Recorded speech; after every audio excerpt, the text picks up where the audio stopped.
Question number 4, from the following receipts and payment account of Vista club, तो ऊपर लिख दोगे in the books of Vista club, income and expenditure account बनाने के लिए कहा है फॉर द ईयर एंडिंग 31 मार्च 19। आपको रिसिप्ट्स एंड पेमेंट अकाउंट दिया हुआ है और कुछ एडिशनल इंफॉर्मेशन है। टोटल 4 की क्लब के पास 50 मेंबर्स हैं, हर एक ने एनुअल सब्सक्रिप्शन दिया हुआ है।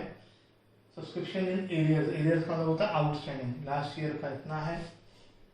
2019 आउटस्टैंडिंग सैलरी 4000 है, 8% इन्वेस्टमेंट, क्लब के पास मशीनरी ये सब बता रखा है। तो स्टार्ट करते हैं। सबसे पहले आपको रिसिप्ट साइड में बैलेंस ड्रॉडाउन दे रखा है, तो ये नहीं आता है इनकम एंड एक्सपेंडिचर अकाउंट में, ये आपको अब तक समझ आ गया होगा। उसके बाद आपको सब्सक्रिप्शन दे रखा है। सब्सक्रिप्शन की आपको 3 अमाउंट दे रखी हैं, एक पिछले साल की जिससे हमें कोई मतलब नहीं, एक करंट ईयर की उससे हमें मतलब है, और एक नेक्स्ट ईयर की जिससे हमें कोई मतलब नहीं, तो हमें सिर्फ करंट ईयर की अमाउंट से मतलब है। एडजस्टमेंट में बताया है कि क्लब के पास 50 मेंबर्स हैं, हर एक जने ने 1500 रुपीज आपको देने हैं, तो टोटल आपको कितना मिलना चाहिए सब्सक्रिप्शन के से 75,000, लेकिन आपको मिला कितना है ऊपर रिसिप्ट में देखो 73,000।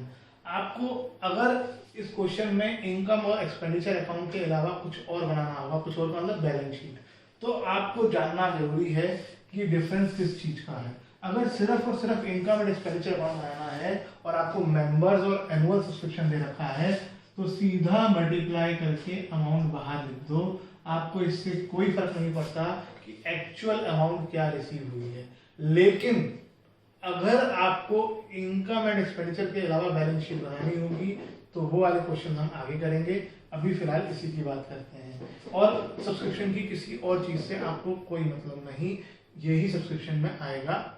कब ऐसा करना है? जब हमें सिर्फ इनकम एंड एक्सपेंडिचर अकाउंट बनाना हो और एडजस्टमेंट में आपको नंबर ऑफ मेंबर्स और एक मेंबर ने कितना देना है वो दे रखा है, तो मल्टीप्लाई करके बाहर लिख दो बस।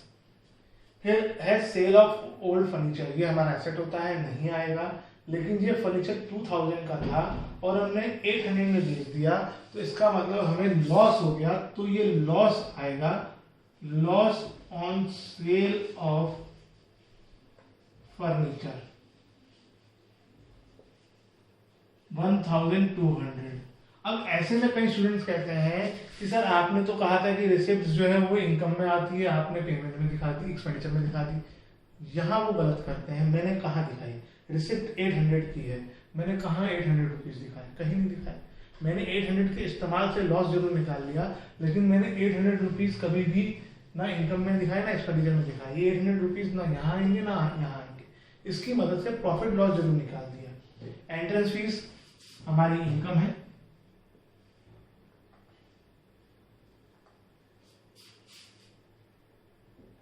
$22,000। इंटरेस्ट ऑन इन्वेस्टमेंट अमाउंट अंदर, जो कि इसके बारे में इंफॉर्मेशन है। क्या बताया गया है क्वेश्चन में? पेमेंट साइड में 8% इन्वेस्टमेंट दे रखी है, यानी 30,000 पे 8% से इंटरेस्ट मिलना है पूरे साल का। लेकिन इस बार क्वेश्चन की एडजस्टमेंट में बताया हुआ है कि इन्वेस्टमेंट जो की गई है वो 31 दिसंबर 2018 को की गई है और हम 31 मार्च 2019 को बना रहे हैं, तो ये 3 मंथ्स हो गया, तो ये कैलकुलेट करके आएगा 600। तो बाहर अमाउंट आप सीधा 600 में लिखते हो, बाहर अंदर नहीं दिखाना चाहते क्योंकि इसमें और कोई अकाउंट तो बनाना नहीं है। अगर आगे भी क्वेश्चन होता है इसके अलावा तब जरूरत पड़ती कि ये क्या है। फिलहाल हम लिख ही देते हैं, ये आउटस्टैंडिंग एंड है, ये वो इंटरेस्ट है जो अभी तक हमें 400 रुपीज नहीं मिला है। टोटल 600 मिलना था, 200 रुपये ही मिले हैं। अब पेमेंट में आ जाते हैं। पेमेंट में सैलरीज है,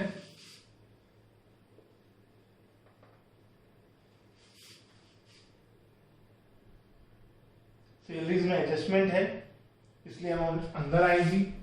सैलरी में एडजस्टमेंट, सेकंड एडजस्टमेंट क्या कहती है कि आउटस्टैंडिंग सैलरी है 31 मार्च 19, यानी जिस तारीख को हम बना रहे हैं, यानी आउटस्टैंडिंग एंड, जो कि प्लस होता है, कितना है 4000 प्लस करके अमाउंट बाहर। फिर अगली चीज क्या दे रखी है? इलेक्ट्रिसिटी एक्सपेंसेस दे रखे हैं जिसमें कोई एडजस्टमेंट नहीं है, तो इसकी अमाउंट सीधा बाहर चली जाएगी। कितना है? 14,400। मशीनरी हमारा एक्सपेंस नहीं होता है, वो हमारा एसेट होता है, और इन्वेस्टमेंट भी हमारा एसेट होता है, बैलेंस डाउन भी यहाँ नहीं आता है। उसके बाद आपको पहली एडजस्टमेंट हमने कर ली, दूसरी कर ली, तीसरी कर ली, फोर्थ में बताया है कि क्लब के पास पहले से एक मशीन है 1 लाख की, 1 अप्रैल 2018 को, और मशीनरी पे डेप लगाना है, तो to dep on machinery. Machinery में एक इम्पॉर्टेंट चीज ये भी है कि हमने मशीनरी खरीदी भी है और मशीनरी हमारे पास पहले से भी है।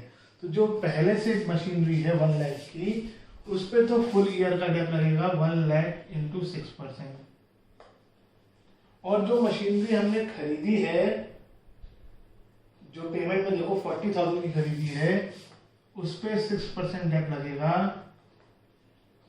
लेकिन 1 जुलाई से 31 मार्च तक का लगेगा 9 मंथ्स का।